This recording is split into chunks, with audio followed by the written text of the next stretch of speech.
Hello friends तो हम बात कर रहे थे ऐसे कुछ प्रश्नों की जो यूपीएससी के परीक्षार्थी हैं उनके समक्ष आते हैं।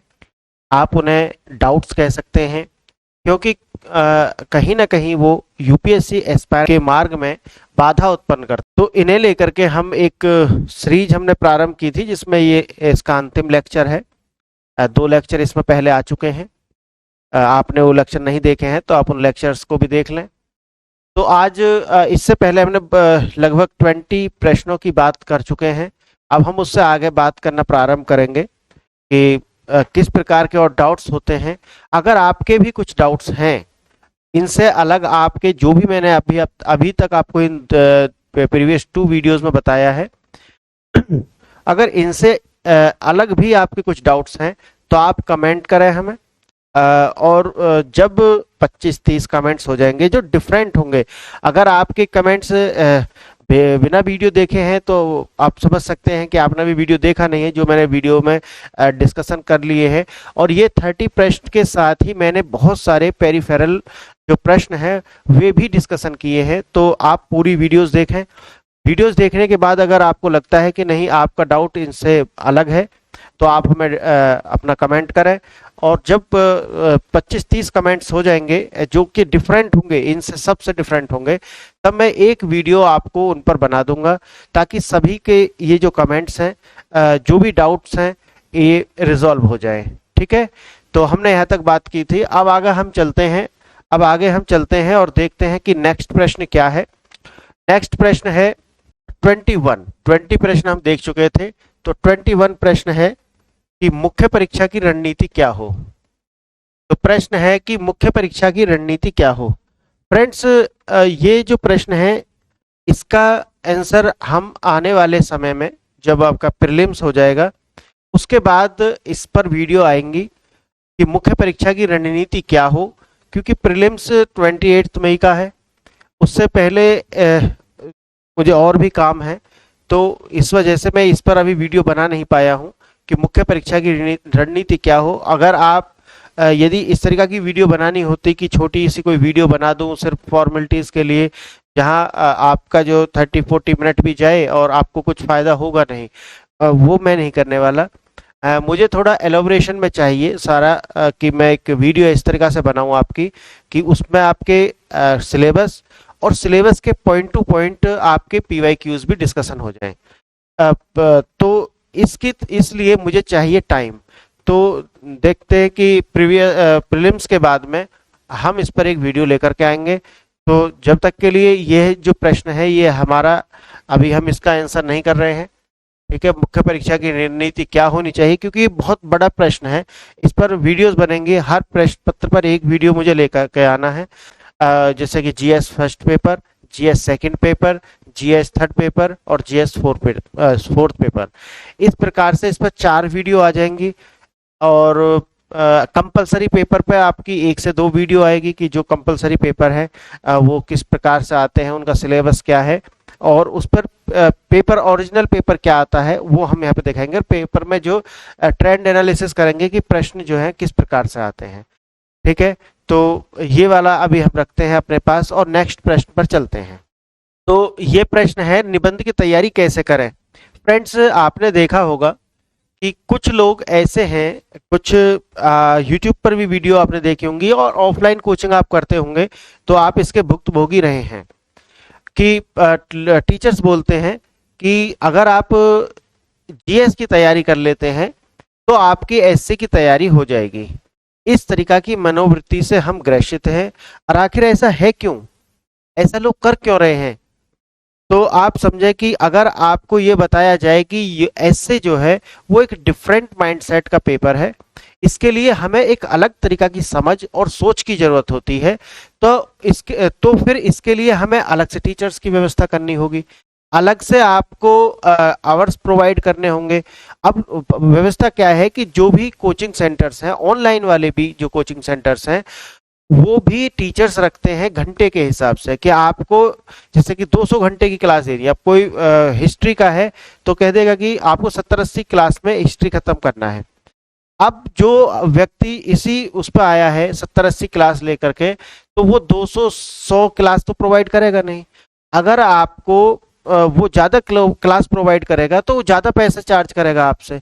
तो इससे क्या है कि लोगों ने एक तरीका से बना दिया है कि हमें सिर्फ और सिर्फ ऐसे की तैयारी हो जाएगी अगर हम जीएस की तैयारी कर लेते हैं, जो कि एक अर्ध सत्य है। मैं इसे पूर्ण सत्य नहीं मानता और ना ही पूर्ण असत्य भी मानता हूं। ये ना तो पूर्ण सत्य है ना पूर्ण असत्य है, बल्कि यह आपका अर्ध सत्य है।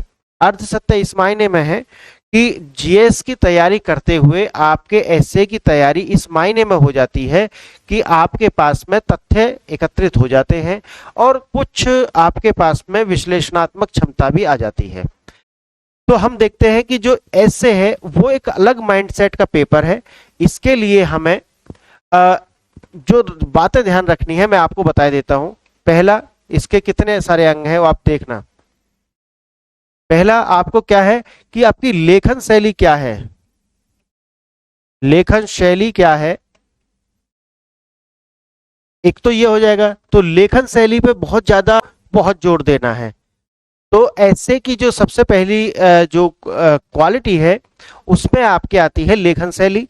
आप लिखते किस प्रकार से हैं, आपका तारतम्यता क्या है, जो 2 वाक्य आपने लिखे हैं, 2 से 3 वाक्य आपने लिखे हैं, उनके बीच आप किस प्रकार से संगठन बैठाते हैं, उनका फ्लो किस प्रकार से बनता है, एक ये। दूसरा है आपका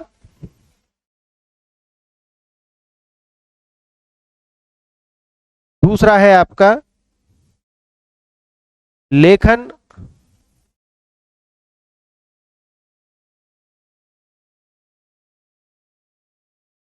शब्द त्रुटिपूर्ण ना हो।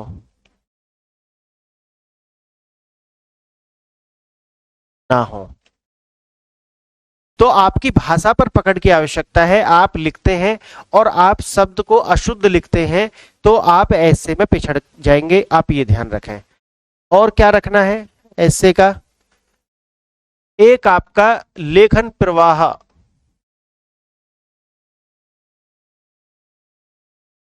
यानी कि आपकी जो राइटिंग का फ्लो है वो भी आपको मायने रखेगा इसमें।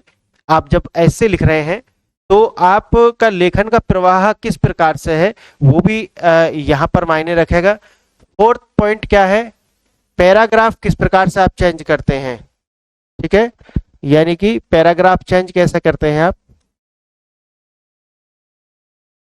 पैराग्राफ का बदलाव। तो पैराग्राफ देखेंगे आप कि पैराग्राफ आप किस प्रकार से चेंज करते हैं। एक ये बहुत मायने रखने वाला है कि आप एक पैराग्राफ से दूसरे पैराग्राफ पर जाते समय आप अचानक से चले जाते हैं या फिर आप एक भूमिका जमानी प्रारंभ करते हैं पहले जो पैराग्राफ आप लिख रहे हैं उससे दूसरे पैराग्राफ में जाने के लिए। इसी तरीका से और भी बहुत सारी विशेषताएं होती हैं आपके निबंध लेखन की, जो कि एक टीचर्स को प्रोवाइड करनी चाहिए कि आपके जो मस्तिष्क को उस विषय के लिए ट्रेंड किया जाए।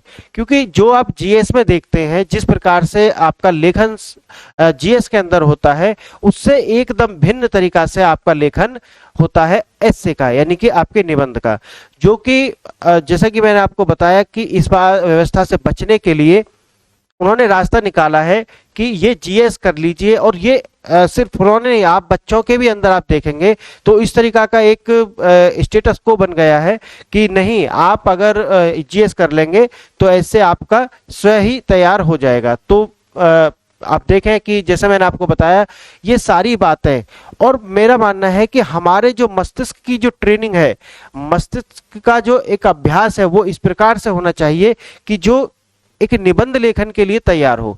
तो निबंध लेखन एक डिफरेंट है, मैं इसे कहता हूं ये आर्ट है, ये कला है। निबंध लेखन एक कला है, इसे सीखना होगा आपको। तो निबंध एक अलग तरीका की विधा है और यूपीएससी ने इसके लिए कोई भी सिलेबस दिया नहीं है। उन्होंने सिर्फ लिखा हुआ है कि आपको कंसाइज और आइडिया सेंट्रिक लेखन पर नंबर प्रोवाइड किए जाएंगे। अगर आप जो विषय आपने चुना है उसके आप सेंटर्ड रहते हैं, कंसाइज आप लिखते हैं और साथ ही साथ सारगर्भित आप लिखते हैं, ठीक है, तो आपको नंबर दिए जाएंगे। और बहुत सारी जो मैंने बातें आपको भी बतलाई हैं कि पैराग्राफ आप कैसे चेंज करेंगे, लेखन का प्रकार आपका कैसा है, आप त्रुटियां करते हैं या नहीं करते हैं, ये सारी बातें महत्वपूर्ण हैं। अब इसका तैयारी कैसा करना है, तो जब भी आप कुछ पढ़ रहे हो तो वहां से एक आप कोई कहावत आपको मिल जाती है, किसी प्रकार से कोई कविता आप पढ़ रहे हैं तो उसको यदि आप कोट कर सकते हैं वहां पर, तो इस प्रकार से आप अपने लेखन के लिए अपने माइंड को जो है ऐसे के लिए तैयार करें, अपनी भाषा में एक प्रवाह में लेकर के आए, ताकि और ये सारी बातें आने वाले लेक्चर्स के अंदर जब हम पूरी ये ऐसे का हमारा अलग तरीका से रहेगा कि जो हम बेसिक्स कराएंगे पहले कि आपका माइंडसेट क्या होना चाहिए, उसी प्रकार से फिर आपको आगे लेकर के चलते हैं। और यहाँ पर ये नहीं है सिर्फ कि बस आप इससे लिखा है फिर हम चेक करके आपको एक मार्क्स प्रोवाइड कर देंगे, नहीं, ये सब ठगी व्यवस्था है, इसमें ना फंसे। आपको सबसे पहले ट्रेंड करा जाएगा, उसके बाद ही आप लेखन शैली कर पाएंगे। ये नहीं है कि जो भी मन में आ रहा है आप लिख रहे हैं, क्योंकि अभी अगर आप गलत लिखने के आदी हो गए हैं तो आप समझे कि आप फिर गलत ही लिखेंगे। आपने सुना होगा कि द्वितीय विश्व युद्ध के अंदर जो सैनिक ट्रेंच के अंदर थे, यानी कि एक खाई थी उसके अंदर छुपे थे, तो 3 महीना के बाद में वो उससे बाहर निकलना ही नहीं चाह रहे थे, जबकि वो अंदर क्या खाते थे, जो चूहे होते हैं वो खाते थे या कीड़े मकोड़े खाते थे। अब वो उन्हीं में राजी हो गए हैं, अब उन्हें वो अच्छा लगने लगा है। आपने ऐसा भी देखा होगा कि जो कैदी बहुत वर्षों तक जेल के अंदर रहते हैं फिर वो जेल के बाहर आना नहीं चाहते। तो यही मानसिकता हमारी होती है कि अगर आपने गलत शैली में आंसर राइटिंग करना प्रारंभ कर दिया, जो कि आप कहते हैं कि फर्स्ट डे से राइटिंग करें, मैं नहीं कहता इस बात को, मैं पहले कहता हूं कि 3 to 4 मंथ आप तैयारी करें। पहले आप समझें कि यूपीएससी के पेपर्स को आप समझें कि आपको किस पिच पर बैटिंग करनी है। ये नहीं है कि कहीं भी कुछ भी आप करने शुरू हो जाए कि बस आपको जो मन में आ रहा लिखे। कुछ तो लोग ये कहते हैं कि जो मन में आ रहा लिखें, भाई वो जो मन में आ रहा है ना, यदि वो उसे यही लिखने की आदत हो गई ना, तो फिर वो नहीं लिखेगा जो वो पूछ रहा है। फिर हमेशा उसकी आदत रहेगी कि प्रश्न कुछ भी पूछा जाए एग्जामिनर के द्वारा, वो लिखेगा वही जो उसके मन में है। तो मेरा मानना है कि नहीं, आप अपनी लेखन की जो त्रुटियां हैं वो दूर कर सकते हैं। जरूरी नहीं कि जो मन में आए वही लिखें, नहीं, आप अपनी इस प्रकार की कॉपी बना लें कि जहां पर आपके जो नए नए हिंदी के वर्ड्स हैं, क्योंकि आज की हिंदी इस तरह की हो गई है, मैं आपको बताऊं, क्योंकि साइंस एंड टेक के अंदर इस तरह का, अब जैसे नैनो टेक्नोलॉजी है, अब नैनो टेक्नोलॉजी को नैनो टेक्नोलॉजी लिखेंगे तो बेहतर है ना, और उसे सूक्ष्म तकनीक लिखेंगे तो अब कैसा लगेगा, नैनो बहुत सूक्ष्म है ना, और टेक्नोलॉजी तकनीक, यानी कि सूक्ष्म तकनीक आप लिखेंगे तो अच्छा नहीं लगेगा। आप उसको देवनागरी में लिखें नैनो टेक्नोलॉजी। तो ऐसे वर्ड्स जो हैं उनको आप अपनी एक कॉपी बना लें और उसमें आपको ऐसे 500-700 वर्ड्स हैं कि वो आपको घूम फिर कर आपको दिखेंगे पूरे सिलेबस में। तो इस तरीका से आप अपनी भाषा की अशुद्धि दूर कर सकते हैं। काम तो करना पड़ेगा, समझ गए, ऐसा नहीं है कि कोई और आपका काम कर देगा और आपकी आंसर राइटिंग आपकी सही हो जाएगी। तो जो बेसिक्स हैं पहले वो तैयार हो जाए, उसके बाद आप अपने इस क्षेत्र में उतरें और ट्रेंड करें अपने ब्रेन को कि आप में जो आपकी जो आंसर राइटिंग है वो किस तरीका से होती है और ऐसे का लेखन किस तरीका से होता है। ठीक है, तो ये प्रश्न हमने डिस्कशन किया कि आपको निबंध की रणनीति और तैयारी किस प्रकार करनी है। यहाँ पे मैं कराऊंगा अभी वो सारा कार्य, और बाकी जो मैंने आपको कुछ बेसिक अभी बताए हैं, बाकी तो एक 10 से 15 घंटे का जो क्लास जब इसका पूरा चलेगा तो उसमें आपको किस तरीका से लिखना है, क्या क्या आपको जो सामग्री प्रोवाइड कराई जाएगी वही जो आपको चाहिए ऐसे लिखने के लिए, आपका माइंड सेट उस तरीका से तैयार किया जाएगा कि आपको जो आप अच्छे से निबंध लिखें, क्योंकि ये कला है और इसका विकास किया जा सकता है। ठीक है, 23 प्रश्न है, वैकल्पिक विषय का चुनाव कैसे करें।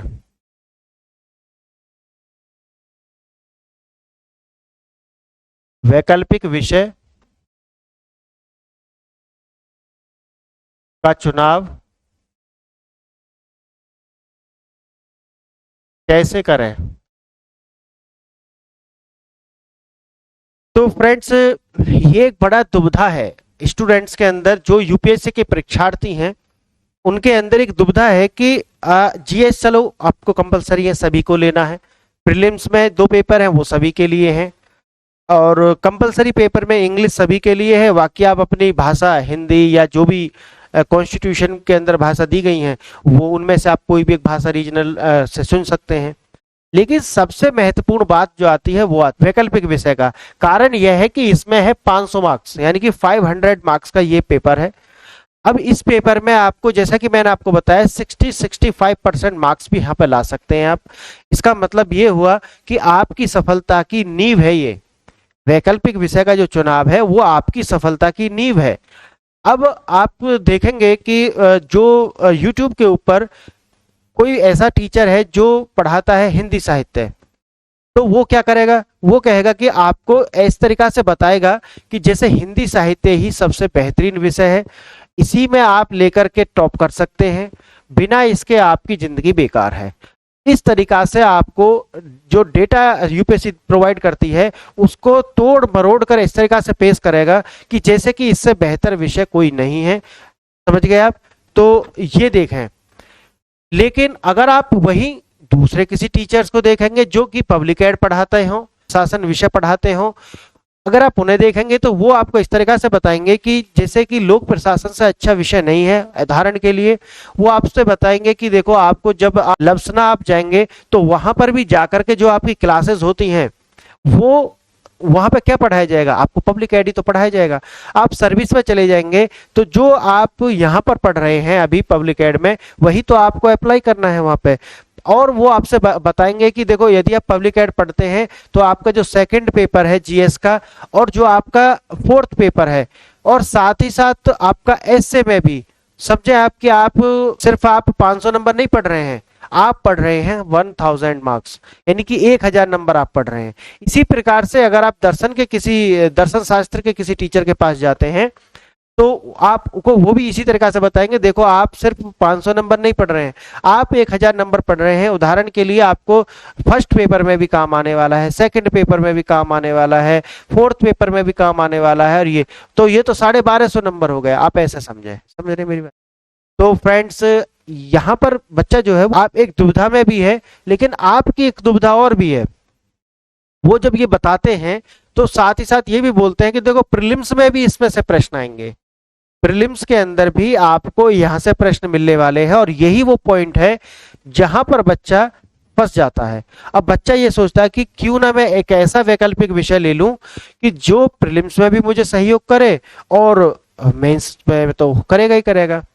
और यदि वो किसी जनरल स्टडी के किसी पेपर में भी और सहयोग करता हो तो फिर तो बहुत ही बढ़िया बात है। तो फ्रेंड्स, ये जो तरीका है जो मैंने अभी आपको बताया कि टीचर्स से सुन लिया, फिर आपने ऐसा सोच लिया कि इससे तो बेहतर कुछ हो नहीं सकता कि जो पेपर है उससे प्रीलिम्स में भी आते हों प्रश्न, तो ये तरीका गलत है। यानी कि कभी भी आपको ऐसा वैकल्पिक विषय इस तरीका से नहीं चुनना है, इस माइंडसेट से कि वो किसी जीएस के पेपर में काम आए, जीएस, एसए, प्रीलिम्स। अगर वो इन पेपर्स में काम आप सोच रहे हैं ऐसा कि इसलिए आप वैकल्पिक विषय का चुनाव कर रहे हैं क्योंकि वो इनमें काम आता है, तो ये आपकी रॉन्ग चॉइस है, गलत है, ये तरीका सही नहीं है। आप कभी भी, अगर हाँ एक बात कि अगर आपने कोई वैकल्पिक विषय, कोई अमुक विषय आपने चुन लिया है और वहां पर इनसे सहयोग मिल जाए, वो बात अलग है, एकदम अलग है, मैं ये नहीं कह रहा हूं। लेकिन जो बात मैं आपसे बोलना चाह रहा हूं आप उसे समझें। आप पहले इन्हें ना माइंड में रखें, इन्हें माइंड में पहले ना रखें और इन्हें लेकर के आप ध्यान में रख करके अपने वैकल्पिक विषय का चुनाव करें, बल्कि सब कुछ हटा करके आप पहले वैकल्पिक विषय का चुनाव करें। अब वो कैसे करेंगे आप, मैं आपको बताता हूं। करना क्या है, पहले आपको क्या करना है, प्रीवियस ईयर के जो पेपर आते हैं मार्केट से, जो भी आपको लगता है कि 4 सब्जेक्ट ऐसे हैं कि जो मैं ऑप्शनल के रूप में चुनना चाहता हूं। उदाहरण के लिए, अगर आपको लगता है कि हिस्ट्री, पॉलिटिकल साइंस और फिलॉसफी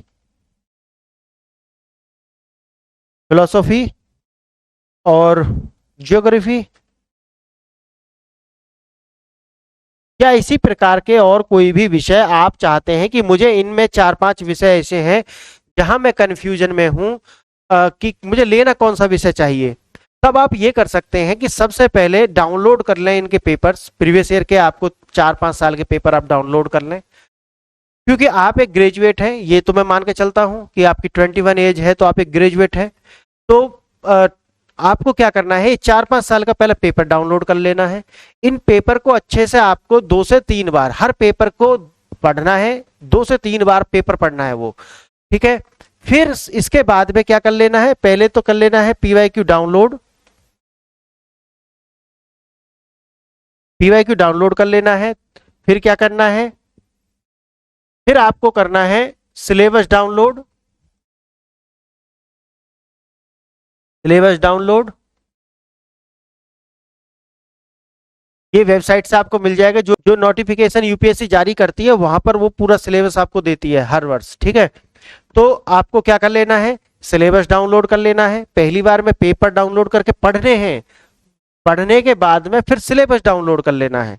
अब पढ़ते समय आपको ये अंदाजा लग जाएगा कि अभी तक की मेरी पढ़ाई में ये विषय आए हैं, और अगर ये विषय आए हैं और प्रश्न जो भी पूछे हैं उन्होंने वो मुझे कुछ कुछ समझ में आ रहे हैं, मेरे इंटरेस्ट में है। जैसे कि मैं आपको बताऊं कि मुझे सबसे प्रिय विषय दर्शन लगता है, क्योंकि वो मेरे बड़े करीब है। जो चीज जो बातें मैं चाहता हूं अपने आप से डिस्कशन करना या जो मैं सुनना चाहता हूं वो दर्शन मुझे प्रोवाइड कराता है। तो मेरे इंटरेस्ट का विषय है दर्शन शास्त्र। तो इसलिए मैंने दर्शन शास्त्र का जो चुनाव किया। मैंने ये नहीं सोचा कि प्रीलिम्स में आता है या नहीं आता है, मेंस में आता है या नहीं आता है, नहीं, मुझे दर्शन लेना था तो मैंने दर्शन ले लिया। आप भी इसी प्रकार से आप जाएं, पहले पेपर पढ़ें 2-3 बार, देखें उसमें आपके जो इंटरेस्ट की बातें हैं या नहीं है। डी पे देखना है आपको क्या करना है। फिर कुछ बातों को प्रायोरिटी पे रखना है। पहली प्रायोरिटी, आपका इंटरेस्ट है या नहीं है, आपका इंटरेस्ट है या नहीं, यानी कि आपका दिलचस्पी है या नहीं।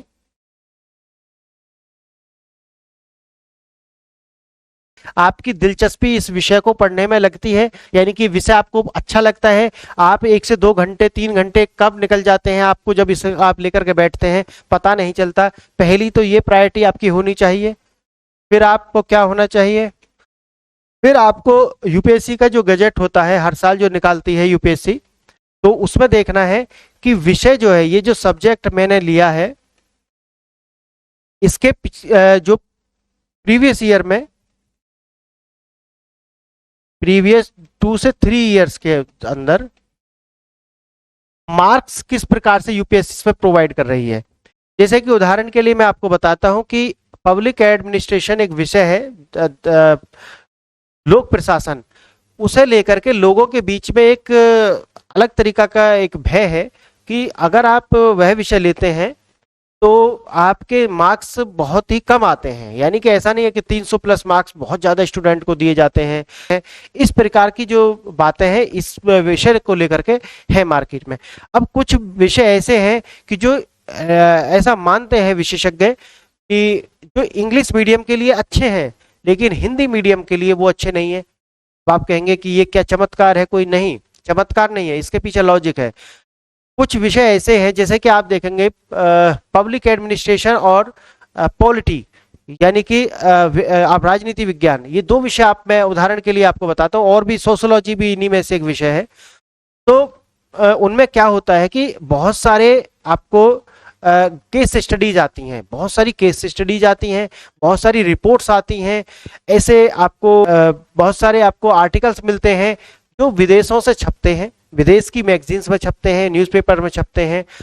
तो वो आपको अपने नोट्स को अपडेट करना होगा। जो भी न्यू स्टडीज आई हैं उनको आपके नोट्स के साथ में अपडेट रहना चाहिए। और ये सारी स्टडीज आपको पता है हिंदी में तो आती नहीं है, तो ये आती है इंग्लिश में। अगर आप हिंदी मीडियम के हैं तो आप पहले तो ये रिपोर्ट आपको पढ़ेंगे, आप कैसे पढ़ भी लेंगे तो आप उसमें से सारगर्भित रूप से नोट्स निकालेंगे कैसे। तो इस तरीका की चुनौती है, और साथ ही साथ में करंट से आपको अपडेट रखना पड़ेगा। अगर ऐसे विषय हैं कि जो करंट से अपडेट रखने पड़ेंगे, केस स्टडी और ये जितनी भी रिपोर्ट्स आ रही हैं इनसे अपडेट रखने पड़ेंगे, तो फिर आप समझ लें कि जो हिंदी मीडियम का जो स्टूडेंट है वो इसमें पिछड़ जाएगा। तो इसके पीछे ये रीजन है। तो फिर हम क्या करें, तो जब आप ले रहे हो तो या तो आपकी इंग्लिश अच्छी होनी चाहिए इतनी कि आप रिपोर्ट्स वगैरह पढ़ें और अपने नोट्स अपडेट कर लें। अगर आप ऐसा है तो फिर आप ये जो मैंने अभी पॉइंट बताया कि हिंदी और इंग्लिश के बीच में भी इस तरीका से है कि कुछ विषय हिंदी के लिए अच्छे हैं, इंग्लिश मीडियम के लिए अच्छे हैं, हिंदी मीडियम के लिए अच्छे नहीं हैं, तो ये वाला पॉइंट आपको विचार नहीं करना चाहिए। फिर आपको सीधा जो है अपने मन के हिसाब से चुनाव कर लेना चाहिए। तो 2 से 3 साल के प्रीवियस ईयर के आप रिजल्ट देखें कि कौन से ऐसे विषय हैं जो जो मैंने चुने हैं इसमें से कि ये मानो 2-3 विषय आपने चुन लिए हैं, फिर आप जाकर के ये देखें कि उनमें मार्क्स कैसे आ रहे हैं। अगर मार्क्स उनमें ठीक है कि जिसमें ठीक ठाक मार्क्स आ रहे हैं हर बार, तो फिर आप उसके साथ जा सकते हैं। तो ये सारे पैरामीटर्स जो मैंने आपको बताए हैं, आपको पहले इंटरेस्ट देख लेना है, फिर आपको ये देख लेना है कि हिंदी और इंग्लिश में भी कोई भेद है यहाँ पे, फिर आपको ये देख लेना है कि प्रीवियस ईयर्स के अंदर किस प्रकार के जो मार्क्स हैं लगातार यहाँ पर आ रहे हैं, ठीक है। और भी आप देख सकते हैं, जैसे कि आप थर्ड में ये भी देख सकते हैं अध्ययन सामग्री पर्याप्त है या नहीं है, यानी कि जो विषय आप लेने जा रहे हैं आपकी भाषा में वहां पर वो अध्ययन सामग्री है या नहीं है। अगर है तो फिर आप ये विषय जा सकते हैं। और साथ ही साथ इसी के साथ आप ये भी देख लें कि अध्ययन सामग्री प्लस जो मेंटोरशिप है, यानी कि जो मार्गदर्शन है, मेंटोरशिप जो है, ऐसे टीचर्स हैं या नहीं है जो आपके मार्गदर्शक हो सकते हैं, टीचर्स हैं या नहीं है।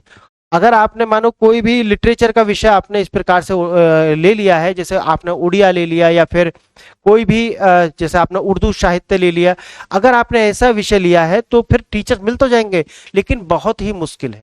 अध्ययन सामग्री भी इसी प्रकार है, संस्कृत में भी आप इसी प्रकार से देख सकते हैं। तब आप ये भी सारे पैरामीटर्स आप देख लें कि अगर ये सब कुछ है, आपके विषय इंटरेस्ट का है, साथ ही साथ में आपका हिंदी इंग्लिश वाला कोई इशू उसमें नहीं है, साथ ही साथ में प्रीवियस ईयर में बहुत सारे जो स्टूडेंट ऐसे हैं जिन्हें 300 प्लस मार्क्स वहां पर आए हैं, साथ ही ऐसा भी विषय है जिसके अध्ययन सामग्री और टीचर्स मार्केट में अवेलेबल है। अगर ऐसा विषय कोई भी है तब आप उसे अपने वैकल्पिक विषय के रूप में चुन सकते हैं। सिर्फ जो लोग कह रहे हैं उसे लेकर के आपने यदि चुन लिया है तो मैं आपको बता सकता हूं कि 50% स्टूडेंट्स का सिलेक्शन इसलिए नहीं हो पाता क्योंकि वो वास्तव में सही से अपना ऑप्शनल को चुनाव नहीं कर पाते हैं। तो जो मैंने आपको अभी ये जो बताया है एक तरीका, आप इसे लागू करेंगे तो मैं आपको 100 नहीं 110% इस बात की गारंटी दे सकता हूं कि आप कभी भी अपने ऑप्शनल विषय को लेकर के परेशान नहीं होंगे कि मैंने गलत तरीका से गलत निर्णय ले लिया है, कि मैंने ये सोच करके निर्णय ले लिया है कि प्रीलिम्स में इससे प्रश्न आते हैं। अगर आपके बाय द वे ऐसा है कि प्रीलिम्स में ऐसा कोई विषय आपने चुन लिया है जहां प्रीलिम्स में प्रश्न आ जाए तो कोई बात नहीं, ये तो बहुत अच्छी बात है, ठीक है। तो इस प्रकार से मैंने आपको यहाँ पर डिस्कशन किया कि आप अपने ऑप्शनल का चुनाव किस प्रकार से करें, ठीक है। तो अब हम नेक्स्ट प्रश्न की ओर चलते हैं। फ्रेंड्स, ये जो विषय है, ये जो प्रश्न है, ये आता है जो लोग बहुत जागरूक हैं, जो लोग अवेयर हैं, उनके अंदर ये प्रश्न आता है। अब इस प्रश्न के 2 आंसर हो सकते हैं, मैं इसे 2 में बांट के देखता हूं। पहला, जो अवेयर है, पहले तो मैंने बताया उन्हीं के अंदर ये प्रश्न आता है। तो उसमें 2 तरीका के लोग हो सकते हैं। पहले कि जो पूरी तरीका से तैयार है, ठीक है, जो पूरी तरीका से तैयार है,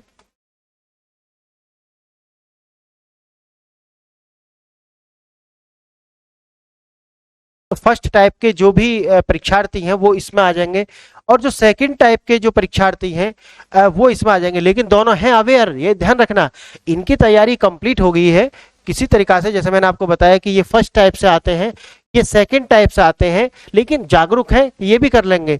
तो ये जो है अभी इनकी तैयारी पूरी नहीं है, यानी कि तैयारी नहीं है, तैयारी नहीं है,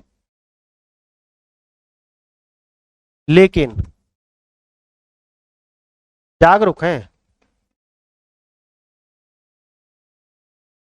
समझ गए? तैयारी नहीं है लेकिन जागरूक हैं। इसका अर्थ यह है कि ये लोग इसको हल्के में लेकर के नहीं चल रहे हैं। जैसे कि आप प्रीलिम्स के अंदर देखेंगे, सीसेट क्वालिफाइंग नेचर का है, वो एक नेग्लेक्टेड विषय बन गया।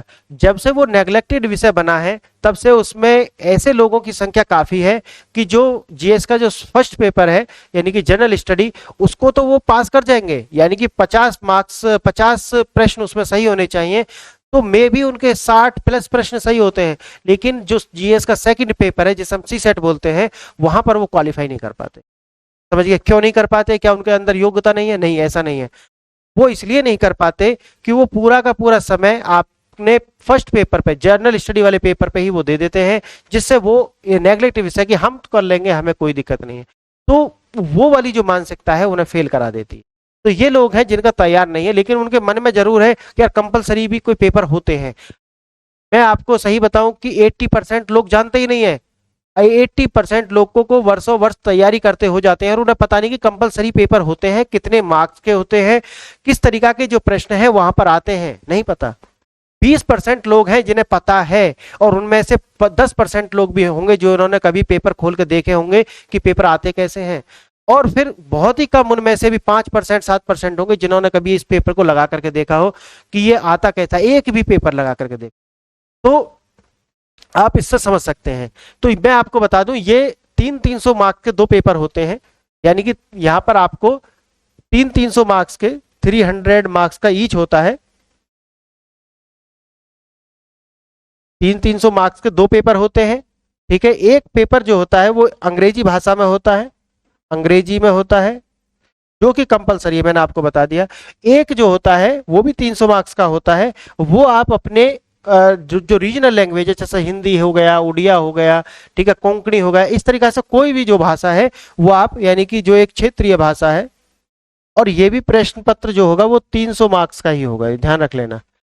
ये दोनों पेपर्स में आपको 100 मार्क्स लाने हैं, यानी कि 100 मार्क्स अंग्रेजी के पेपर में और 100 मार्क्स आपको हिंदी के पेपर में, और इस तरीके से ये पेपर हो जाएंगे आपके क्वालिफाई। लेकिन ये पेपर आपको मैं लेकर के आऊंगा प्रीलिम्स के बाद में। मैं आपको पूरी सीरीज में दिखाने वाला हूं कि प्रीवियस ईयर पेपर आए कैसे हैं इसमें, और किस लेवल पर आपको तैयारी करके चलना चाहिए। अगर आपकी इस लेवल की तैयारी है तो फिर आपको चिंतित होने की कोई आवश्यकता नहीं है, फिर आप ये पेपर आसानी से क्वालिफाई कर जाएंगे। अगर आपको लगता है कि नहीं मेरी अभी इंग्लिश या आप अंग्रेजी माध्यम से है तो मेरी हिंदी इतनी अच्छी नहीं है कि मैं इसे करूं, तो मुझे 10 से 20 मिनट या 30 मिनट थोड़ा थोड़ा पेपर देखते हुए चलने चाहिए। सोल्ड पेपर ले लूं और वही पेपर मैं बार बार देख लूं, और कुछ थोड़ा सा अभ्यास राइटिंग का कर लूं, क्योंकि इसमें प्रेसिज राइटिंग आती है, ऐसे राइटिंग आती है, पैसेज राइटिंग आती है। ये दो तीन ऐसी जो जो है यहाँ पे पूछे जाते हैं।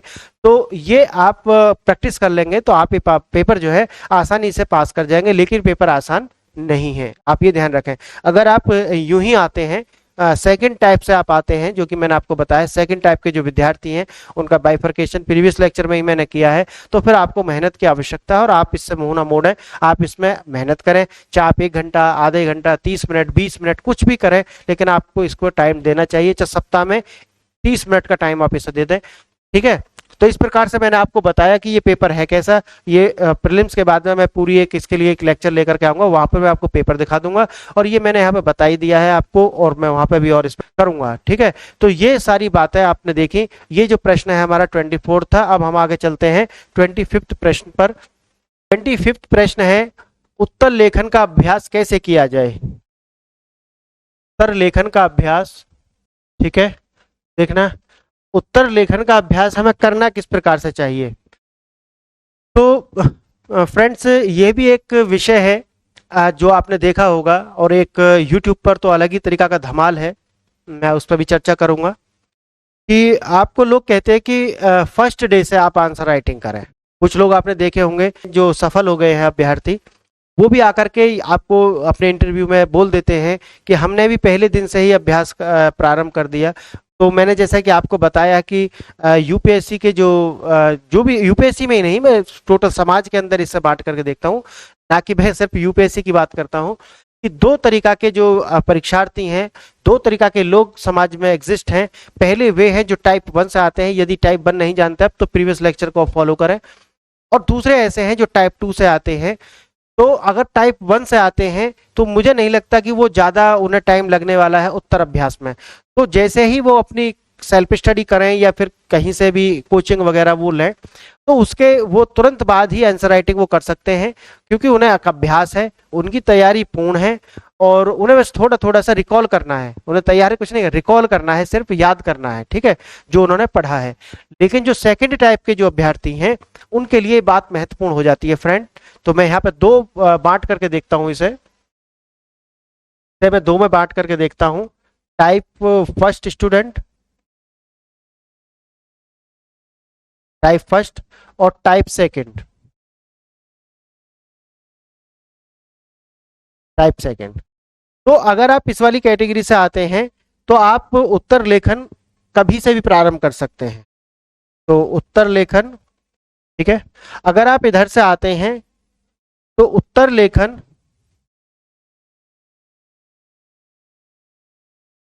3 to 4 मंथ के बाद, 3 to 4 मंथ्स के बाद प्रारंभ करें, ठीक है। अगर आप इस कैटेगरी से आते हैं तो आप अपना लेखन पहले दिन से प्रारंभ कर सकते हैं। अगर आप टाइप सेकंड से आते हैं तो 3 to 4 मंथ का आप टाइम लें। किसी विशेषज्ञ के गाइडेंस में ही आपको उत्तर लेखन जो 1 महीना तक तो कम से कम किसी के गाइडेंस में आपको करना है। जो कुछ भी नहीं तो 1 वीक के अंदर आपकी एक कॉपी को देख ले और आपको इम्प्रूवमेंट बताए कि यहाँ पर आप गलती कर रहे हैं, फिर नेक्स्ट वीक में आपकी एक कॉपी चेक करें और इस तरीका से आपकी किसी ना किसी प्रकार से वो आपके ऑफलाइन भी हो सकते हैं, ऑनलाइन भी हो सकते हैं, तो वो आप देख लेना। और यहाँ पे भी व्यवस्था मैं करूँगा आने वाले टाइम में, अभी तो बहुत बिजी हैं, तो वो व्यवस्था बनाएंगे। तो मैं आपको बता रहा था कि आप अगर इससे आते हैं तो आपको अभी 3 to 4 मंथ का टाइम लेना चाहिए, पूरे सिलेबस से एक बार गो थ्रू होना चाहिए। एक बात, थोड़ा सा 20-30% आपका सिलेबस पूर्ण हो जाए। अगर आप मॉडर्न हिस्ट्री आपका अभी आप पढ़ रहे हैं तो आपको उसी नजरिए से वो अप्रोच को लेकर के चलना है कि आपको उत्तर लेखन किस प्रकार से करना। और यदि आपने ये सारी वीडियोस देखी हैं जो UPSC everything now about UPSC मेरी एक प्लेलिस्ट है, आपने यदि अगर वो पूरी देखी है तो आपको उसे फॉलो करके चलना है। और अगर आप उसे फॉलो करके चलते हैं तो मुझे नहीं लगता कि 3 to 4 मंथ के बाद में आप आंसर राइटिंग नहीं कर पाएंगे। और आंसर राइटिंग ही नहीं बल्कि आपको एक वास्तव में सटीक और एक सारगर्भित, सटीक और सारगर्भित आंसर राइटिंग आप कर पाएंगे जो वास्तव में यूपीएससी की डिमांड है। प्रश्न में आपको वो नहीं लिखना जो आपसे आता है, प्रश्न में वो लिखना है जो आपसे पूछा गया है। ये दोनों बातें अलग हैं। जो फर्स्ट डे से राइटिंग करने प्रारंभ कर देते हैं इस तरीका के, जो कि देखो अगर मैं आपको एक ही बताता तो वो हो जाता one shoes fit for all. ये होता नहीं है क्योंकि समाज में बहुत सारे वर्ग आपको बताए जाते हैं। देखा ना आपने कि बहुत सारे वर्ग होते हैं। मैं तो बहुत सारे वर्ग बता ही नहीं, मैं तो 2 ही वर्ग इसलिए लेकर के चल रहा हूँ। तो 2 वर्ग मैं भी लेकर के चलता हूं इस प्रकार से कि आप फर्स्ट में ये हैं और सेकंड में ये हैं। तो इसी प्रकार से एक रणनीति सभी के लिए सही नहीं हो सकती। तो आप अपनी रणनीति पर, हाँ ये ध्यान रखें बेसिक्स सब सेम है, उन्होंने पहले पढ़ लिए हैं और आप अब पढ़ लें, बस अंतर ये है पढ़ना तो पड़ेगा। ऐसा नहीं है कि वो कोई जन्मजात ऐसे हैं, नहीं, पढ़ लिया है उन्होंने, लेकिन आप आज कर लेंगे, टाइम आज लगा देंगे, आपके पास आज भी एक समझ है, सही मार्गदर्शन में आप ये सब लगा देंगे तो आप भी वहीं पे स्टैंड करेंगे जाकर। और नहीं मिलता मार्गदर्शक तो सो सॉरी, मुझे कहना होगा कि असफलता निश्चित है। कि मार्गदर्शन मैं बहुत महत्वपूर्ण मानता हूं। मार्गदर्शक आपके साथ जरूर होना चाहिए, किताब हो या ना हो, अच्छे अच्छे गैजेट्स हो या ना हो, अच्छे न्यूज़पेपर्स आपको मिल रहे हो या ना मिल रहे हो, कुछ भी आपकी बेसिक शिक्षा हुई हो या ना हुई हो, कोई मायने नहीं रखेगा अगर आपके पास में एक अच्छा मार्गदर्शक है। अगर आपकी शिक्षा बहुत अच्छे से हुई है, अगर आप, मैं फर्स्ट टाइप के वाले जो बता रहा हूँ, क्या ये लोग सब सफल हो जाते हैं? नहीं होते। तो आप कभी सोचे होंगे कि ये सफल क्यों नहीं होते? या जो भी मैं आपको उदाहरण बताऊं, जो डीयू, जेएनयू, एएमयू या भारत की और भी जामिया इस्लामिया जो भी बड़ी बड़ी यूनिवर्सिटीज हैं, क्या उनके सभी अभ्यर्थी सफल हो जाते हैं? नहीं होते। क्यों? कारण क्या है? कुछ तो व्यक्तिगत इश्यूज होते हैं, मैंने आपको जो बताया, लेकिन सबसे बड़ा जो इशू है वो है मार्गदर्शक। सही समय पर सही मार्गदर्शक का ना होना, ये नहीं कि मार्गदर्शक कोई भी हो सकता है, नहीं, मार्गदर्शक वह है जो इस पथ से गुजरा है, इस पथ से उसने भी इस पथ पर चला है और इस पथ पर चल करके इसकी बारीकियों को समझा है, वही व्यक्ति मार्गदर्शक हो सकता है। और इसमें यह भी बता दूं मैं आपको, ये जरूरी नहीं कि कोई सफल व्यक्ति या असफल व्यक्ति ही आपका मार्गदर्शक हो सकता है। मेरा मानना है जो व्यक्ति गुणी है, जो व्यक्ति अनुभवी है, जिसने इसको बारीकी से देखा है, समझा है, वही आपका मार्गदर्शक हो सकता है। आगे हम बहुत सारी और बात करेंगे कि नेक्स्ट किसी लेक्चर में कि आप सच्चे गुरु की पहचान कैसे करें, आप सच्चे मार्गदर्शक की पहचान कैसे करें, ये हम लेकर के आने वाले हैं। ठीक है, तो आपको जैसा मैंने आपको बताया कि उत्तर लेखन का जो अभ्यास है वो 2 टाइप के स्टूडेंट हैं, उन्हें कब से और कैसे प्रारंभ करना चाहिए। अच्छा, एक बात और है कि आपने देखा होगा कि अभी लोग क्या कर रहे हैं कि जैसे आपको न्यूज़ एनालिसिस के नाम पर जो पीडीएफ चपेटते हैं, उसमें ही वो कह देते हैं कि कुछ प्रश्न दे देते हैं। अब इन प्रश्नों का अभ्यास करें। एक पैराग्राफ, एक आर्टिकल उन्होंने पढ़ाया, पूरा एक क्वेश्चन बना दिया उसी से। आप बताएं मुझे कि जो यूपीएससी है, अगर आप इस तरीका से तैयारी करके चलेंगे, कहेंगे कि भाई हम तो कुछ लिखवा ही तो रहे हैं। भाई कुछ लिखवाने से बात नहीं बनेगी, बात है उसका माइंड किस प्रकार से ट्रेंड हो रहा है। अगर उसका माइंड इस प्रकार से ट्रेंड होगा तो बाद में अपने आप को संभालना मुश्किल हो जाएगा। वो इसी ट्रेंड पर काम करेगा आगे। वो नहीं समझेगा कि यूपीएससी की डिमांड क्या है, वो सिर्फ इतना समझेगा कि जो मैंने करा है मैं तो वही कर सकता हूँ। समझ गए आप? तो ये वाला भी तरीका सही नहीं है कि जो आप न्यूज़पेपर से एक आंसर लिख लेते हैं, एक प्रश्न आ जाता है और मेरी तो आंसर राइटिंग बहुत अच्छी चल रही है, तैयारी बहुत अच्छी चल रही है। नहीं, तैयारी अच्छी चल रही है, इस पर भी एक अलग से लेक्चर लेकर कहेंगे आप कैसे पहचाने कि आपकी तैयारी सही चल रही है। बाकी तो कुछ कुछ हिंट्स मैंने प्रीवियस लेक्चर में दिए हैं, वो 3 थिंग्स और 3 आपको जो रामबाण जो मैंने आपको स्ट्रेटजी बताई है कि यदि आप कहते हैं कि आपकी यूपीएससी की तैयारी अच्छी चल रही है तो 3 बातें आपको समझ लेनी चाहिए कि आप क्या कर रहे हैं। पहले आप स्टडी कर रहे हैं, फिर आप क्या कर रहे हैं, थिंकिंग कर रहे हैं, और थर्ड पे क्या कर रहे हैं, आप आंसर राइटिंग कर रहे हैं, लेखन कर रहे हैं। इस प्रकार से अगर आप चल रहे हैं तो आप समझे कि आप सही ट्रैक पे हैं। अगर आप इधर कहीं जा रहे हैं तो फिर आप देख लेना जैसा भी है। ठीक है, तो इस प्रश्न पर हमने चर्चा किया कि उत्तर लेखन का अभ्यास कहाँ से शुरू करें, कैसे शुरू करें। तो जब आप ये तैयारी करेंगे और यहाँ पे हम कराएंगे तो वो हम तो अपनी ओर से कराएंगे ही कराएंगे, लेकिन आप जहां भी कर रहे हो तो वहां ये ध्यान रख लेना कि आप किधर से आते हैं और आपको कब से ये सब कुछ करना चाहिए। ठीक है, मैंने आपको बता दिया। ठीक है, 26 प्रश्न देखते हैं। क्या यूपीएससी की तैयारी यूट्यूब से की जा सकती है? क्या यूपीएससी की तैयारी यूट्यूब से की जा सकती है? ये बहुत महत्वपूर्ण प्रश्न है, हर बहुत ज्यादा पूछे जाने वाला प्रश्न भी है। कारण है कि अगर आप सोशल मीडिया पे आप देखते हैं तो आपको जो प्रयोग में है वो 2 बहुत ज्यादा हैं। पहला है गूगल और दूसरा है यूट्यूब। तो ये 2 ऐसे सर्च इंजन हैं जहां पर आप सबसे ज्यादा अपना टाइम स्पेंड करते होंगे। अगर आप यूपीएससी की तैयारी कर रहे हैं या फिर आप किसी भी तरीका से कोई इंटेलेक्चुअल वर्क कर रहे हैं, तो आप यहाँ पर आपको बहुत ज्यादा कार्य होता होगा। तो आपके मन में जो प्रश्न है जो कि यूपीएससी के एस्पिरेंट्स पूछते हैं, वो पूछते हैं कि क्या यूट्यूब से तैयारी हो सकती है? तो मेरा जवाब है हाँ, हो तो सकती है, हो तो सकती है, लेकिन जिस तरीका से अभी चल रहा है उस तरीका से नहीं। आप देखेंगे कि जो 99% यूट्यूब चैनल हैं वो क्या कर रहे हैं, यानी कि 99% यूट्यूब चैनल 99% यूट्यूब चैनल्स क्या कर रहे हैं, वो यहां पर आपको तैयारी करा रहे हैं। पहला, करंट अफेयर, न्यूज एनालिसिस।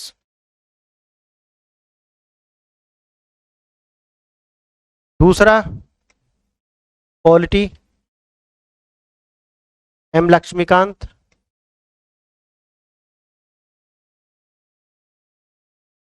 तीसरा, एनसीईआरटी। और एनसीईआरटी भी कौन सी करा रहे हैं आपको, वो पॉलिटी, और ज्यादा से ज्यादा हिस्ट्री। हिस्ट्री में भी एंसेंट या फिर मेडिवल। ठीक है, हिस्ट्री। अब अगर आप ये विषय देख रहे हैं, आप ये विषय अगर आप यूपीएससी मानते हैं तो गलत तरीका है आपका, क्योंकि जो करा रहे हैं उनकी मजबूरी हो सकती है, उनके अपने स्वार्थ हो सकते हैं, उनके अपने कोई भी किसी भी तरह की कंपेल्सन हो सकती है, क्योंकि वो किसी के लिए काम कर रहे हैं और उनका मोटिव अलग है। ठीक है, एक बिजनेस मोटिव वो लेकर के चल रहे हैं, वो अलग है। लेकिन क्या आपकी कोई मजबूरी है इन्हें करना?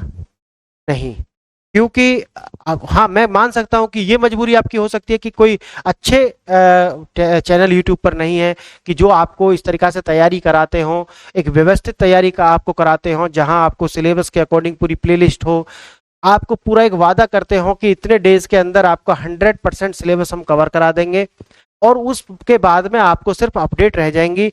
अगर कोई ऐसा कहते हो तो फिर आप वो सही हैं। अगर इस तरीका से आपको रैंडमली जो लेक्चर चल रहे हैं कि सीरीज में 10-15 आप लेक्चर लेकर के आए, फिर ड्रॉप कर दें, फिर बच्चे उसे फिर ढूंढते हुए पहुंच जाएंगे कहाँ है वो सर, और वो सर किसी पेड प्लेटफॉर्म पर हैं और वहां पर फिर आप एडमिशन ले लेते हैं और 4 महीना 6 महीना के बाद में आप देखते हैं वो सर वहां से भी गायब हो जाते हैं, फिर वो किसी और प्लेटफॉर्म पर पहुंच जाते हैं। अगर आप इस तरीका से तैयारी कर रहे हैं, सर जी के पीछे जाकर के तैयारी आप कर रहे हैं, तो फिर आपका तो होना तय है, ठीक है, तो आपका तो कुछ हो नहीं सकता। फिर अगर आप तो इसको यूपीएससी मान के चल रहे हैं कि जो को आपको समझा दिया गया है कि ये यूपीएससी है, क्यों? क्योंकि पूरे दिन तो इसी पर लाइव क्लास चलती है, मैराथन तो इन्हीं पर चलती है। अब 20 घंटे की मैराथन लक्ष्मीकांत पर आपको एनसीईआरटी में 50 घंटे की मैराथन मिल जाएगी। क्या आपने कभी ये देखा है कि आपको इंटरनेशनल रिलेशन पर आपको कोई मैराथन मिले? आपने कभी ये देखा है कि आपको अपने ऑप्शनल पर, कि जैसे आपका हिस्ट्री ऑप्शनल है, मैराथन क्लास मिल जाएगी आपको? या आपने कभी ये देखा है कि निबंध पर मैराथन क्लास हो आपकी? या कभी आपने ये देखा है कि जो आपका जीएस 4th पेपर है उस पर कोई मैराथन क्लासेस हो, और वो भी सारगर्भित, ये नहीं कि कुछ भी वो बताई जा रही, नहीं, एकदम उसी फॉर्मेट में जिसमें आपका सिलेबस है और जिसमें आपका जो यूपीएससी प्रश्न पूछती है। तो ही मेरा मेरा जो 2 पैरामीटर है कि एक तो आपके पास सिलेबस जो है उसके अंदर वो पॉइंट्स हैं, और दूसरा आपका जो पीवाईक्यूज है, बस आपका पीवाईक्यूज में ये जो प्रश्न पत्र है वो किस प्रकार के प्रश्न पूछ रहे हैं, आप उसी पिच पे तैयारी करा रहे हैं या नहीं करा रहे हैं, तो आप मान के चले अगर आप करा रहे हैं तो सही ट्रैक पे हैं। अगर आप कुछ भी पढ़ाए जा रहे हैं, पढ़ाने के लिए पढ़ाए जा रहे हैं, बच्चों को हंसाने के लिए पढ़ा रहे हैं, तो फिर आप गलत ट्रैक पे हैं। समझ गए? तो जो आप पूछते हैं कि यूपीएससी की तैयारी यूट्यूब से कर सकते हैं, मेरा आंसर है हाँ, आप कर सकते हैं, बशर्ते ऐसा कोई चैनल हो जैसा कि UPSC with Pratap. UPSC with Pratap channel आपको यही प्रॉमिस करता है, और मैंने आपको ट्रेलर वीडियो आप देखेंगे, जैसे इस चैनल पर आप जाएंगे तो सबसे पहले आपको ट्रेलर वीडियो मिलेगी। तो ट्रेलर वीडियो जब तक आप सब्सक्राइब नहीं कर रहे हैं तब तक वो ट्रेलर वीडियो आपको दिखेगी, और उस वीडियो में मैंने आपको 10 रीजन, मैं गिनाने के लिए तो 20, 30, 50 भी गिना सकता हूं, लेकिन मैंने 10 ऐसे मुख्य रीजन आपको गिनाए हैं कि क्यों ये चैनल आपको सब्सक्राइब करना चाहिए। अगर आप वो वीडियो देखेंगे तो आप समझ जाएंगे कि एकमात्र यूट्यूब पर ये चैनल ऐसा है कि जिसका ध्येय है बिना किसी पेड प्रमोशन के, बिना किसी लाग लपेट के, सिर्फ यूपीएससी के जो स्टूडेंट हैं, यूपीएससी के जो परीक्षार्थी हैं, उनके लिए काम करना है, उनके लिए उनकी सफलता कैसे सुनिश्चित की जाए, हम उनके इस रास्ते में एक सहायक कैसे बन सकते हैं। अगर हम उसमें 20%, 30% भी कंट्रीब्यूट कर पाते हैं तो ये हमारे लिए और सुख की अनुभूति करने वाला विषय होगा फ्रेंड्स, ठीक है। तो ये जो चल रहा है ये 3, ये यूपीएससी नहीं है। मैंने जैसे आपको पहले भी बताया है, जो यूपीएससी क्या है, आप ऑप्शनल ये मैंने बता दिया है इसका भी कि किस तरीका से इसका निर्णय लेना है, और एक आपका GS4 और एक आपका एसे निबंध, ये मिल करके आपको 1000 मार्क्स बना देते हैं। 1000 नंबर के हैं, ये है 1000 मार्क्स इससे बनते हैं, 1000 नंबर के ये हैं।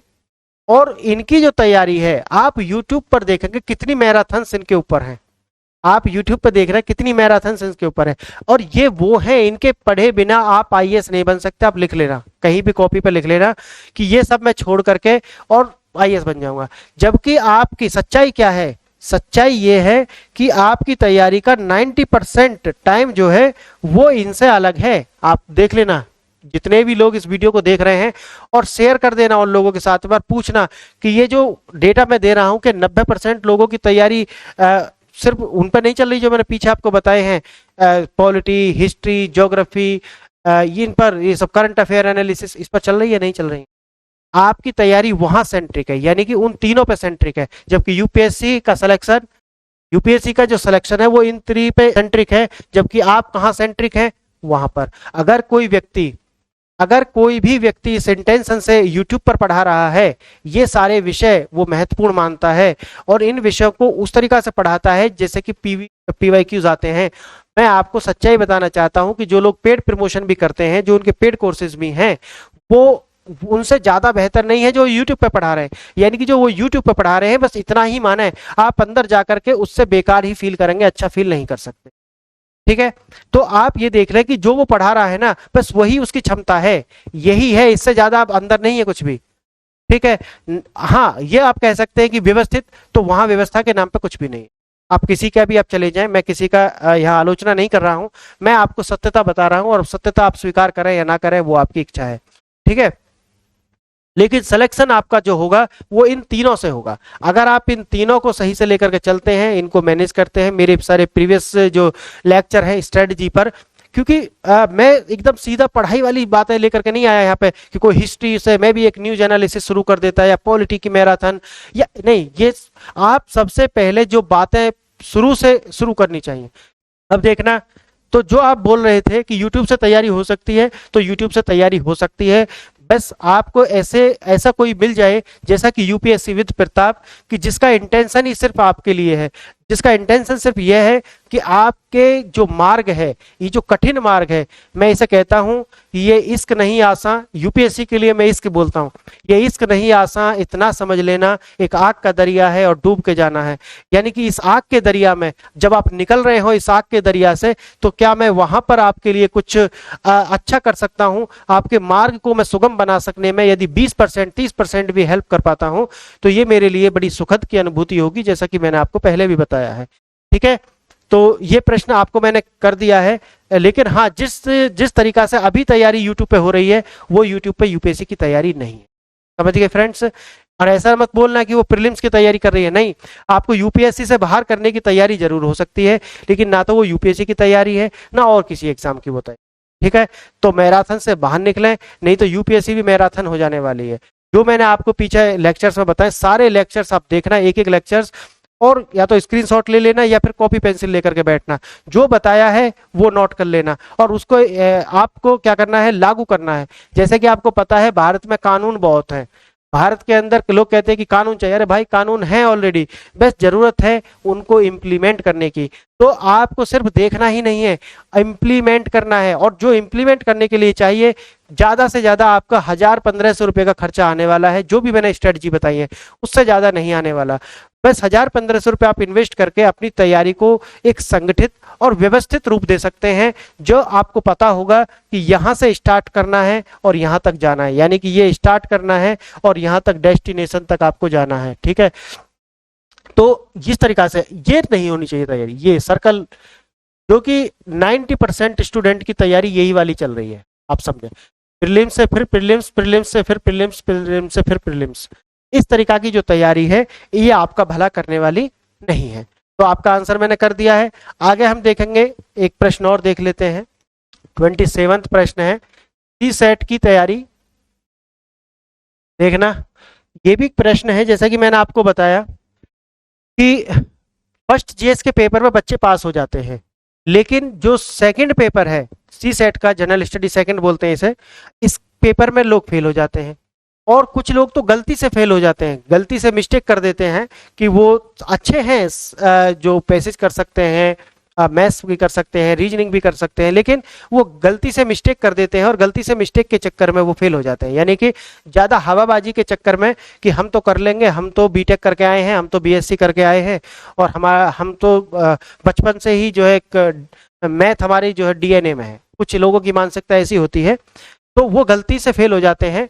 कुछ लोग वास्तव में ही कमजोर होते हैं, टी सेट का जो एप्टीट्यूड है उसको लेकर के उनके अंदर भय होता है, उन्हें पहले से पता होता है कि हम फेल हो जाएंगे। क्यों? क्योंकि मैथ्स उनसे बनता नहीं है अच्छे से, रीजनिंग उनसे बनती नहीं है अच्छे से, पैसेज उनसे बनते नहीं है क्योंकि अभ्यास नहीं कर, और कुछ उनके पास पैसे भी नहीं होते हैं कि वो इस तरीका के जो टीचर्स हैं उनकी क्लास अटेंड कर सकें, कि जो उन्हें बताएं कि वास्तव में पैसेज हल करना कैसे है। प्रश्न के लिए आप मैं कंप्यूटर पे चलता हूँ, मैं आपको दिखाता हूँ अपने जो अपना YouTube चैनल है, वहां पर मैंने एक बहुत ही बेहतरीन लेक्चर बनाया आपके लिए, सी सेट के लिए एक बहुत ही बेहतरीन लेक्चर मैंने वहां पर बनाया है।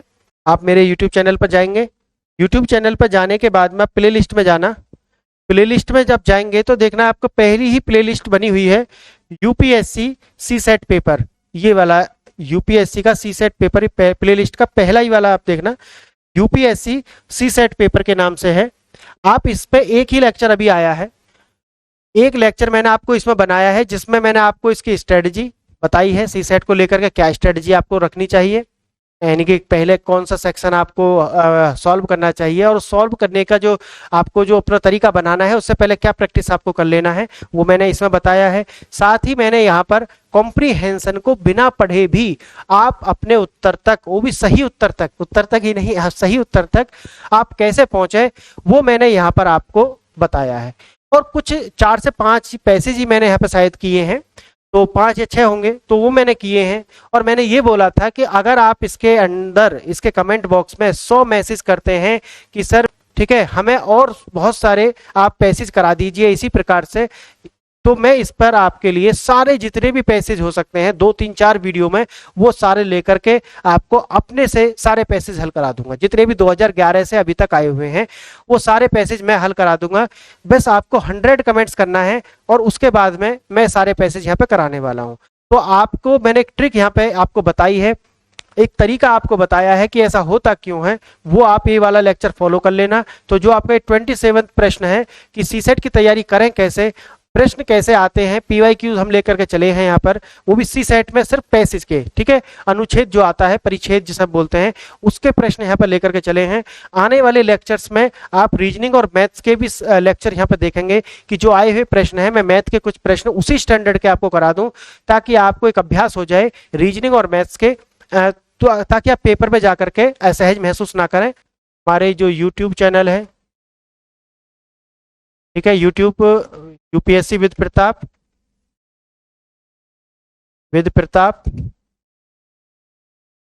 और इसकी प्लेलिस्ट है, फर्स्ट प्लेलिस्ट है जिसमें है सी सेट लिखा हुआ होगा, सी सेट का जो सी सेट पेपर है ना, सी सेट पेपर कुछ ऐसा होगा, पहली ही प्लेलिस्ट है, एक ही लेक्चर अभी उसमें है, तो उस वाली प्लेलिस्ट पे आप पहले लेक्चर, उसी लेक्चर को फॉलो करना है, इसे फॉलो करना है, फॉलो कर लेना है। इसे देखने के बाद में आपका जो सी सेट में पैराग्राफ वाला जो प्रॉब्लम है कि आपसे अनुच्छेद नहीं बनते हैं, जैसा कि मैंने आपको बताया 30+ प्रश्न आपको आते हैं सी सेट में, इससे पैसेज से 30+ प्रश्न आपको देखने को लिए मिलेंगे। और आपको पास होने के लिए कितने मार्क्स चाहिए, 27 प्रश्न आपको चाहिए। मार्क्स तो 2.5 नंबर का एक प्रश्न आता है, ठीक है, तो आपको कितने प्रश्न चाहिए, 27 प्रश्न आपको सही चाहिए, सही। और टोटल प्रश्न कितने आते हैं, टोटल प्रश्न जो आते हैं वो आते हैं 80 प्रश्न, ठीक है। इनमें से आपको कितना करना है, 27 करना है, ठीक है, जो भी नेगेटिव वगैरह हटा करके आपको 27 प्रश्न सही होने चाहिए, ठीक है। तो आप अगर आप पैसेज भी करते हैं जो मैंने आपको बताया है इस तरीका से, और कुछ तो मैंने बताया कि पेपर में 15 से 20 प्रश्न ऐसे आते हैं, 15 प्रश्न या 11 प्रश्न आप मान के चले, इजी आएगा तो 20 भी आ सकते हैं, कि आप यदि कुछ नहीं करना जानते तब भी आप कर सकते हैं। जोड़ घटाव वाले प्रश्न होते हैं, थोड़ा थोड़ा सा कॉमन सेंस लगाना होता है और आप पैसेज कर लें, तब भी आप सी सेट क्वालिफाई कर जाएंगे। और यहाँ पर मैं बताने वाला हूँ, और आगे जब करेंगे वो सी सेट में आपको मैथ्स की और रीजनिंग की भी कुछ क्लासेस प्रोवाइड करा दूंगा, उससे बाहर प्रश्न नहीं आते, उसी के प्रकार के प्रश्न, डिजिट चेंज हो सकती हैं, है ना, वो आप देख लेना एक बार, तो आपका ये जो प्रॉब्लम है ये खत्म हो जाएगी। तो मैंने आपको बता दिया 27 प्रश्न के लिए आपको मेरी प्लेलिस्ट फॉलो कर लेनी है, उसमें सी सेट पेपर के नाम से है, पहली ही प्लेलिस्ट है, ठीक है। तो अब चलते हैं हम नेक्स्ट प्रश्न पर, देखते हैं कि कोई और प्रश्न हमारे पास है, कोई और प्रश्न हमारे पास है, एक बार देखते हैं। तो कुछ बच्चे हैं ऐसे हैं कि जो बहुत ही अभी नहीं जानते इस बात को, और वो एक र्यूमर में फंस जाते हैं, अफवाह ऐसे उनको फैला दी जाती है कि यूपीएससी का जो एग्जाम है बहुत कठिन है। हाँ, ये आप कह सकते हैं कि एग्जाम, जो कि आपको बड़ा अजीब लगेगा, एग्जाम बहुत कठिन है लेकिन आसान है, एग्जाम बहुत कठिन है लेकिन आसान है। आप आपने लाओसे का नाम सुना होगा, लाओसे हमेशा कहते थे कि उनके जो आचरण है, उनके जो बातें हैं वो बहुत आसान है लेकिन कठिन है। अब ये दोनों बातें एक साथ कैसे संभव है? आसान इसलिए है क्योंकि अगर आप एक रणनीति के तहत तैयारी करते हैं तो ये एग्जाम आपके लिए आसान है, और अगर आप गोल गोल यानी कि सर्कुलर वे में आप तैयारी करते हैं तो ये एग्जाम आपके लिए कठिन है। अगर आपका माइंडसेट सुनकर के ये बन गया है कि एग्जाम बहुत कठिन है, तब ये एग्जाम बहुत कठिन है, क्योंकि ये आपने मान लिया है एग्जाम कठिन है। अगर आपने ये मान लिया है कि नहीं कुछ भी हो, एग्जाम को हम एक रणनीति के तहत लेकर के चलेंगे, एक मार्गदर्शक के मार्गदर्शन में हम तैयारी करके चलेंगे, और जो भी सही होगा, यानी कि जहां पर एक स्टार्टिंग डे होगा और एक डेस्टिनेशन डे, यानी कि मेरा सिलेबस 100% कंप्लीट हो जाएगा, इस तरीका से हम तैयारी करके चलेंगे और हम इसको कंकर कर लेंगे, हम इसको विजित कर लेंगे, हम इस पर विजय हासिल करेंगे। अगर आपकी ये मानसिकता है तो आप फ्रेंड्स मान करके चलें, आप एक दिन इसमें जरूर सफल होंगे। और आगे हम देखते हैं कि और क्या प्रश्न हो सकते हैं। बहुत सारे तथ्य याद करने होते हैं। आपने देखा होगा कि इस तरीका के जो अफवाह हैं लोगों में कि यूपीएससी का जो एग्जाम है उसमें बहुत सारी चीजें जो मेमोराइज करनी होंगी। बात सही है, लेकिन पूरी तरीका से सही नहीं है। क्योंकि आज का जो आप देखेंगे कि जो प्रीलिम्स है वहां पे आप कह सकते हैं कि हमें बहुत सारी बातें, बहुत सारे ऐसे प्रश्न याद करने होंगे, फैक्ट्स याद करने होंगे। लेकिन मेंस का जो एग्जाम है, मैंने आपको प्रीवियस लेक्चर में भी बताया है कि वो एनालिटिकल एग्जाम है। वहां पर आपके लेखन शैली देखी जाएगी, आप जो भी मुद्दे हैं उनको एनालिसिस किस तरह से करते हैं, आपकी अप्रोच क्या है इन सभी मुद्दों को लेकर के, ये मायने ज्यादा रखता है कहीं कि आपको कितने फैक्ट याद हैं। समझ गए ना? आपका प्रीलिम्स फैक्चुअल है, थोड़ा फैक्चुअल है, समझ का एग्जाम है, लेकिन मेंस में जाकर के आप रटने से और फैक्चुअल इंफॉर्मेशन के साथ आप जाकर के एग्जाम पास नहीं कर सकते। तो आप ये दिमाग से निकाल देना कि बहुत सारे तथ्य याद करने होंगे, ब्रेन को कंप्यूटर बना लेना होगा, इस तरीके की जो बातें हैं ये व्यर्थ की और अनगढ़ बातें हैं, इन पर आप ध्यान ना दें। ठीक है, नेक्स्ट देखते हैं। बिना कोचिंग के आप एग्जाम पास नहीं कर सकते, ऐसा भी बताया है मैंने, जैसे कि आपको प्रीवियस लेक्चर में बता दिया है। सेकंड लेक्चर है इसका ही, ये जो मैंने अभी 7th या 8th लेक्चर है उसे आप देख लेना। उसमें मैंने आपको बताया कि दो तरीका के जो परीक्षार्थी आपको परीक्षा में देखने के लिए मिलते हैं। अगर आप फर्स्ट टाइप से आते हैं तो कोचिंग की कोई जरूरत नहीं है, ये मैं आपको गारंटेड कहता हूं। अगर आप सेकंड टाइप से आते हैं तो बिना कोचिंग के आप नहीं पास कर पाएंगे, ये सर्वमान्य सत्य है। ठीक है, तो आप ये लेकर के जरूर चलना है। ठीक है, तो बिना कोचिंग के आप नहीं कर पा सकते, ये अर्ध सत्य है। ठीक है, पूर्णतः सत्य नहीं है। नेक्स्ट हम देखते हैं, प्रारंभिक परीक्षा में बहुत सारे प्रश्न हल करने होते हैं तो ही पास होते हैं। कुछ लोग ऐसा मानते हैं, ये हमारा 29 या जो भी प्रश्न देख लेना, 30 प्रश्न है, कि लोग ऐसा मानते हैं कि आपको प्रीलिम्स के एग्जाम में बहुत सारे प्रश्न हल करने होते हैं। क्योंकि जो लोग एग्जाम दे चुके हैं, जो अवेयर हैं, उन्हें तो पता है कि 50+ प्रश्न आपको हल करने होंगे और आप क्वालिफाई कर जाएंगे। लेकिन जो लोग अभी यूपीएससी के विषय में ज्यादा नहीं जाने हैं, और लोग, आपको मैं बताऊं, आप मूवीज में जो एक्टर हैं उनके विषय में एकदम गूगल कर लेंगे। आप नाटक में आप जो देख रहे हैं, जो सीरियल्स वगैरह आते हैं, वहां पर आप गूगल कर लेंगे। लेकिन आप इतनी तकलीफ नहीं लेते कि आप जिस एग्जाम के विषय में सोच रहे हैं, करने के लिए सोच रहे हैं या तैयारी कर रहे हैं, उसके विषय में भी गूगल करें और जान लें।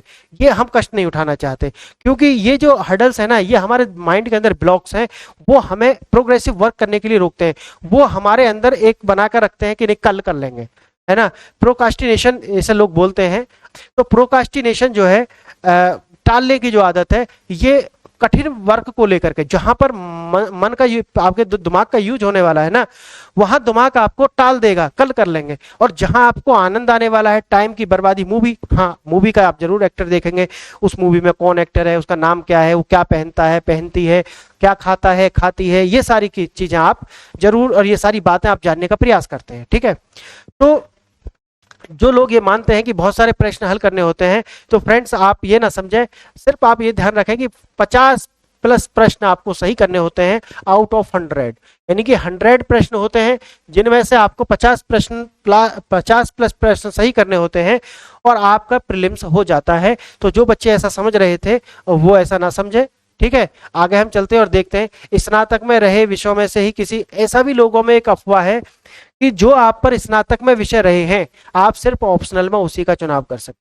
ये बात सरासर गलत है। जरूरी नहीं है कि आपके पास जो स्नातक में विषय रहे हैं आप उन्हीं में से आप अपने विषय का चुनाव करें। ऐसा यूपीएससी में कोई भी मापदंड नहीं है, तो आप इस बात से ना डरें, और ऐसा कोई भी, किसी भी ऐसे र्यूमर्स के चक्कर में ना फंसे। ठीक है, ऐसा नहीं है। ठीक है, तो आप जो भी विषय, जैसे मैंने आपको पीछे बताया है अभी, कि आप जाकर के अपने 5-6 विषय देख लेना, और जो आपको ऑप्शनल किस प्रकार से चुनाव करना है वो मैं डिस्कशन कर चुका हूं।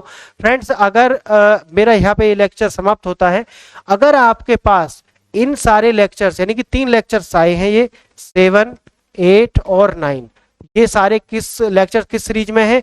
Everything now about UPSC. Everything now about UPSC.